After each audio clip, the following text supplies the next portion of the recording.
শেখ সবশেষ বলবেন মূল টপিকে একজন হাজী সাহেবের ২৪ ঘন্টার রুটিনটা অর্থাৎ আমলের রুটিনটা কেমন হওয়া উচিত?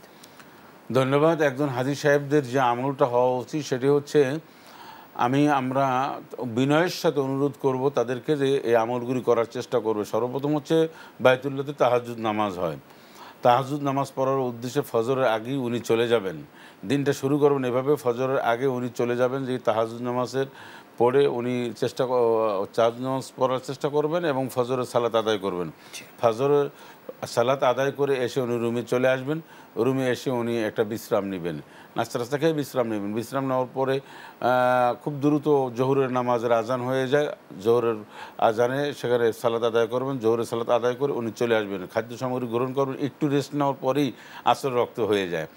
আসর থেকে মাগরিব পর্যন্ত একটা বড় সময় পাওয়া যায়। আসরের সালাত আদায় করে উনি তসবিহ তাহলিল পড়বেন, তওয়াফ করবেন বা কোরআন তেলাওয়াত করবেন। মাগরিব ওখানে উনি আদায় করবেন। উনি এশা আদায় করবেন, এশার নামাজ আদায় করবেন। এর মাঝখানে যে কাজটি করবে সেটা কোরআন তেলাওয়াত, সালাত, তাওয়াফ, আর কিছু না পারলে বাইতুল্লাহর দিকে তাকিয়ে থাকবেন, ইস্তেগফার পাঠ করবেন, মানুষের জন্য দোয়া করবেন। সব মিলিয়ে কল্যাণকর যত কাজ আছে, সুবহানাল্লাহ, আলহামদুলিল্লাহ, নবীর শানে দুরুদ, এগুলি সব ভালো ভালো আমল করে উনি এশা পর্যন্ত উনি কাটিয়ে দেবেন। এশার সালাত পড়ে উনি বাসায় চলে আসবেন, খাওয়া দাওয়া করে উনি রেস্ট নেবেন। আবার ঠিক এরকম যদি উনি করতে পারেন, ৫ ওয়াক্ত সালাত যদি মসজিদে আদায় করতে পারেন এবং এই রুটিনটা আদায় করতে পারেন আর এবং আল্লাহর কাছে যদি ক্ষমা চান, তাহলে আমরা আশা করি একটা হজে মাবরুর উনি ইনশাআল্লাহ পাবেন। শুকরান, জাযাকাল্লাহ। সত্যি এই সময়টা আমরা তো যাচ্ছি রবের সন্তুষ্টির জন্য।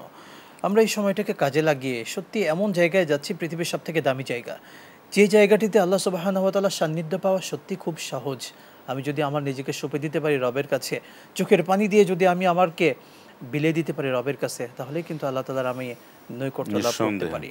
এবং এটি কিন্তু এই হজ্জের সফরে আমার হওয়া দরকার, যে হজের পূর্বে আমার জীবনটা হয়তো পাপে পরিপূর্ণ ছিল, অন্যায় দিয়ে পরিপূর্ণ ছিল, কিন্তু হজে যাওয়ার পরে এই লম্বা সময় সফর করে আসার পরে আমি যেন এমন হই, রাসূলের সেই হাদিস মতো, যে ওয়ালাদাতুহু কা উম্মুহু, তিনি যেন একেবারে নিষ্পাপ সন্তানের মতো দুনিয়াতে এসেছে।